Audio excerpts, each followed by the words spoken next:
தர்ப்பணம் கொடுக்கறதுக்கு ரொம்ப சிறப்பான நாள் அப்படின்னா அந்த அமாவாசை திதியை சொல்லுவோம். அதுலேயும் குறிப்பாக பார்த்தீங்கன்னா இந்த கார்த்திகை அமாவாசை அப்படிங்கிறது ரொம்ப சிறப்பு.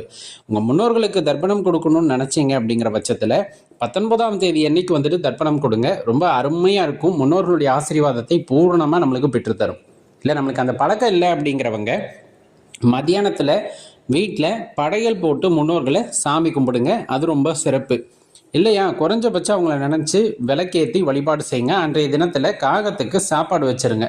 தயிர் கருப்பியல் கலந்து வச்சிட்டிங்க அப்படின்னா அதுவும் முன்னோர்களுக்கு படைக்கப்படுகின்ற படையல் போல இருக்கும். இல்லை பக்கத்தில் பசுமடம் இருக்குது, கோசாலை இருக்குது அப்படின்னா, அல்லது பசுமாடுகள் பக்கத்தில் இருக்குது அப்படின்னா அந்த பசுமாடுகளுக்கு அகத்திக்கீரை வாங்கி தர்றது அல்லது புற்கள் வாங்கி தர்றது அப்படிங்கிறது இந்த நாளில் ரொம்ப சிறப்பை ஏற்படுத்தும் அப்படிங்கிறதையும் மறந்துட வேண்டாம்.